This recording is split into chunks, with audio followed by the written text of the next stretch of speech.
Bonjour Jim, bonjour Stéphane. Oui, bonjour, bonne matinée à vous à Bruxelles. Bonjour Stéphane, j'espère que tout va bien chez vous du côté de Metula. Si vous le voulez bien Stéphane, on va tout de suite rentrer dans le vif du sujet. On passera à l'actualité israélienne d'ici quelques instants. Mais on va d'abord s'intéresser au dossier syrien. On va commencer avec le départ des troupes russes de la région. Alors Stéphane, c'est Vladimir Poutine qui a pris la décision de retirer ses hommes. Est-ce qu'on peut tirer un premier bilan de la présence de ces troupes russes en Syrie? Ouais, des bilans, tout le monde a essayé d'en tirer. J'ai vu des milliers d'articles là-dessus. Ce qui est important, c'est de savoir pour qui tirer les bilans. Alors, d'abord pour les Russes. Les Russes étaient en mauvaise posture avant cette intervention en Syrie, et on s'en rappelle. C'est d'ailleurs difficile de s'en rappeler de la foudre des pays européens, notamment concernant les activités de M. Poutine en Ukraine, et particulièrement dans l'est de l'Ukraine. Et en Crimée, la Russie a tout simplement envahi et occupe la Crimée, qui est un territoire ukrainien. Et on parlait de sanctions, de plus en plus de sanctions. On parlait d'aider l'Ukraine, etc. Et puis, il fallait se sortir de cet engrenage pour Monsieur Poutine, sans toutefois perdre la face, mais de forcer le monde à penser à autre chose. Et puis, cette guerre arrivait au bon moment, c'est-à-dire que la Russie, avant elle, l'Union soviétique, ont toujours aidé la famille Al-Assad, et la famille Al-Assad se trouvait au bord de la débâcle. Pour ceux qui lisent régulièrement la MENA, ceux-ci s'en souviendront. À l'été dernier, on donnait quelques semaines de survie au régime de Bachar al-Assad à Damas. Les rebelles encerclaient la ville de tous côtés. Ils occupaient même certains quartiers de la capitale syrienne. Et puis l'idée de Poutine, et ça nous aidera à comprendre la suite, c'était simplement de sauver l'allié traditionnel de la Russie dans la région, l'allié syrien. Et c'est uniquement pour cela que la Russie est intervenue. Ensuite, on a bien entendu essayé d'exploiter cette intervention au maximum. C'est évident du point de vue économique, du point de vue politique, pour redorer son blason, comme on vient de le dire, parce que Vladimir Poutine a eu l'excellente idée de déterminer des objectifs, c'est-à-dire de sauver le régime qui est, on le rappelle, l'allié de l'Iran et du Hezbollah chiite libanais. Et puis une fois que le régime a été sauvé et que ses troupes sont repassées à l'offensive, une fois que les Russes ont sécurisé le réduit alaouite de l'attaquer et ainsi assurer la survie du clan alaouite, de la secte alaouite, eh bien la Russie n'avait plus rien à faire dans la région. Elle voulait certainement pas s'allier à la reconquête de l'ensemble de la Syrie, parce que Poutine sait très bien qu'il ne va pas rester ad aeternam en Syrie, et que pour finir, si Bachar al-Assad entend reprendre le contrôle de tout le territoire syrien, eh bien, il aura besoin de l'aide des soldats des passes d'Aran, des soldats iraniens, et pas quelques centaines. On pense ici à 200 ou 300 000 soldats iraniens.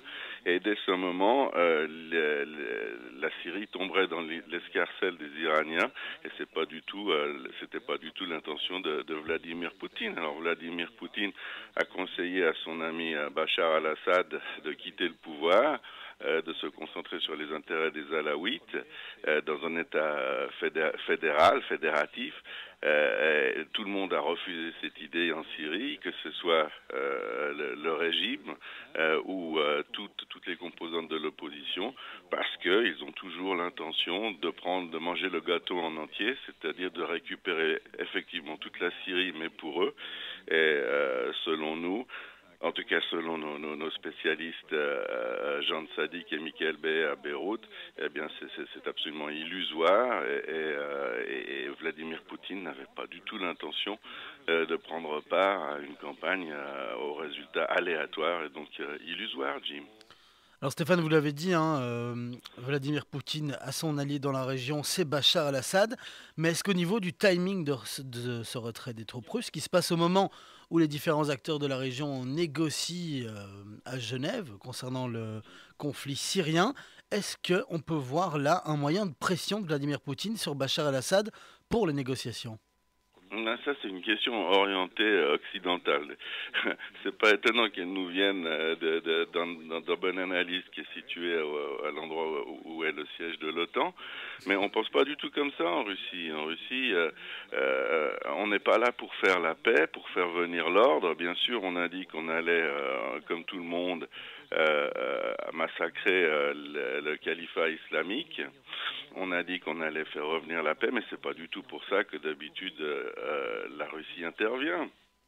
La Russie, elle intervient pour mettre en dirigeant à sa botte à la tête d'un pays quand c'est possible, et puis quand c'est pas possible, comme en Géorgie, comme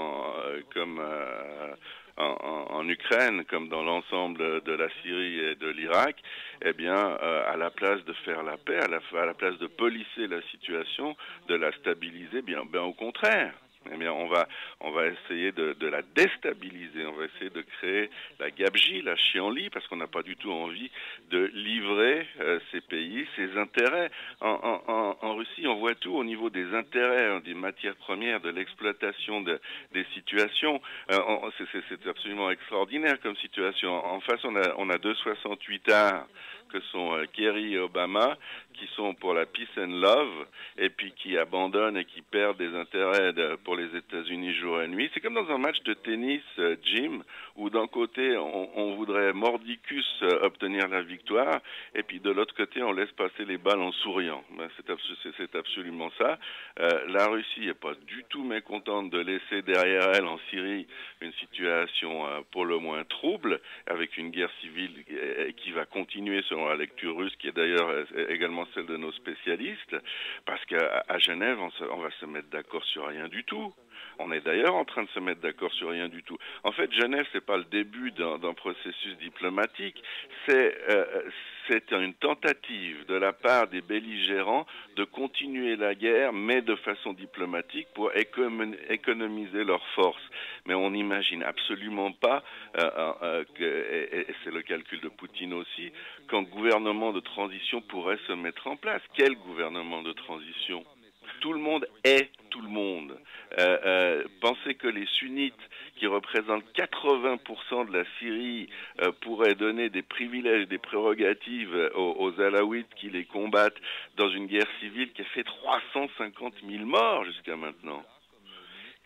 Comment peut-on échafauder cette idée? Pour les sunnites, le processus de discussion à Genève est un processus qui doit permettre l'éviction des alaouites du pouvoir et de tous leurs amis pour pouvoir, si on parle de démocratie, parce qu'on parle de démocratie, de restaurer de la démocratie, le principe numéro 1 de la démocratie, c'est un homme, une voix. Et un homme, une voix, ça signifie que 80% des Syriens, les sunnites syriens, veulent récupérer le pouvoir dans ce pays. Et s'il récupère le pouvoir, il ne fera pas bon d'être chrétien, druze, kurde, ou d'appartenir à une des 28 nationalités ou religions qui existent en Syrie. Donc ces autres religions, on va pas, et groupes et entités, on va pas leur demander de mettre volontairement la tête dans la guillotine, c'est pas possible. Donc il y aura pas de transition, ce qui signifie que c'était le bon moment pour Poutine de s'en aller, parce que sinon il aurait pu être obligé de maintenir son contingent là-bas. Et puis encore plus que cela, il y aura pas de nouveau leader. En leader de quelle entité, hein? Les sunnites accepteraient Bachar ou pas Bachar, que le successeur de Bachar soit alaouite, de maintenir en alaouite et une clique, une caste alaouite à la tête de la Syrie, et que des alaouites qui représentent 1,5 million de personnes sur 26 millions ou 27 millions d'habitants qu'il y a en Syrie, d'accepter de continuer à être dominés par les alaouites, ce n'est pas pensable. Et pour les alaouites, imaginez de transmettre le pouvoir aux sunnites. Eh bien, c'est la même chose. Ils savent très bien que le jour où les sunnites, dans la situation qui prévaut, après ces 350 000 morts, et le compte n'est pas clos, eh bien, ils mettront leur communauté en danger. Que dire des chrétiens et des druzes? Stéphane, vous nous avez parlé des chiites, des sunnites, des alaouites. J'aimerais qu'on s'intéresse un tout petit peu aux Kurdes, si vous le voulez bien.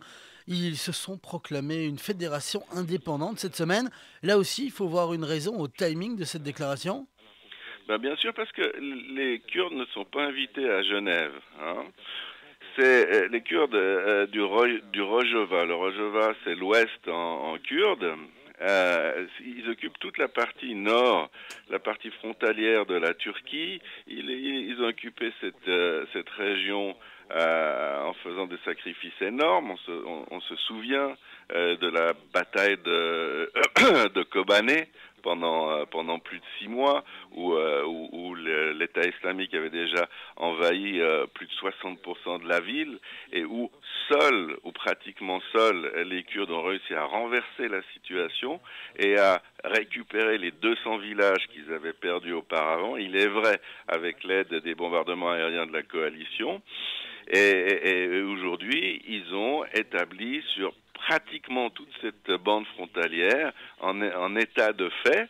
Alors, l'état de fait, ils l'appellent autonomie. Ils veulent en état fédéral parce que Jim, pour eux, il est absolument exclu après tous ces sacrifices, après que cette communauté ait été mise en danger de survie par l'État islamique et, disons-le, par l'ensemble de la communauté internationale qui a laissé cette bataille de Kobané se poursuivre alors qu'avec avec 300 hommes, elle aurait pu faire bien avant, en épargnant la vie de beaucoup de combattants, tourner le sort des armes. Eh bien, les Kurdes ont beaucoup de similitudes avec Israël. Ils ont compris une chose, c'est qu'il fallait qu'ils comptent sur eux-mêmes. Alors, compter sur eux-mêmes, c'est de déclarer l'autonomie de la région du Rojava, et puis continuer sur leur chemin, autonomie de l'autre côté de la frontière, c'est-à-dire à bout touchant, il y a les Kurdes de Turquie qui se sentent aussi kurdes que vous et moi, Jim, et au bout de cette bande de 500 kilomètres qui va en gros de la ville d'Alexandrette en Syrie, mais tout près de la mer Méditerranée à l'ouest, jusqu'à la frontière irakienne. À la frontière irakienne, la zone qui est contrôlée par les Kurdes d'Irak, eh bien, le but, c'est évidemment de fonder un État, non pas sur ces 3 pays que je viens de citer, mais sur les 4 pays, y compris l'Iran. Alors, le premier stade, c'est pas de retomber dans le giron syrien, ni de retomber dans le giron arabe, parce qu'il faut le rappeler, les Kurdes ne sont pas une population arabe, ils ne vivent pas selon la charia, mais au contraire, ils cultivent la démocratie partout où ils se trouvent, la vraie démocratie. D'ailleurs, ils parlent d'une autonomie, non pas de personnes, mais de territoires, avec sur ces territoires notamment de nombreux chrétiens, de la toute petite minorité syriaque, et c'est peut-être pour donner le change, c'est peut-être parce que la communauté internationale déteste les organisations, les États-nations, les États éthiques, on en sait quelque chose, ethniques, on en sait quelque chose. Donc les Kurdes disent, eh bien voilà, nous avons déclaré notre État fédéral syrien, et puis ils ont raison, parce que l'État fédéral syrien, c'est l'unique possibilité. On aurait à l'ouest, eh bien, la province de Latakia qui deviendrait l'État des Alaouites. On aurait dans les villes de l'Ouest, eh bien les sunnites plus ou moins modérés à Hama, Homs et Alep, et puis on laisserait la plus grande partie de l'Est syrien, qui est de toute façon pas contrôlable à l'État islamique, à Al-Qaïda et aux autres organisations islamistes djihadistes. Au sud, dans la région de Dera, la région qui est à 20 km qui commence à 20 km de l'endroit à partir duquel je vous parle, eh bien on installerait l'armée syrienne libre, c'est à peu près ce qu'elle est capable de contrôler avec notre aide, et puis on pourrait se mettre d'accord sur un statut particulier, genre Bruxelles capitale, ça deviendrait Damas capitale, où les problèmes d'ordre nationaux seraient gérés, et là, chacun étant assuré de son indépendance fédérale dans son État, pourrait effectivement envoyer des délégués et discuter avec les autres composantes de la Syrie. Ça, c'est l'unique processus qui permettrait de sortir la Syrie de la guerre civile. Comme je l'ai dit, malheureusement, à part les Kurdes, il n'y a personne qui veut en entendre parler pour le moment. Les Russes comprennent que c'était effectivement l'unique manière de sortir de la crise, de sortir de la guerre. On ne les écoute pas.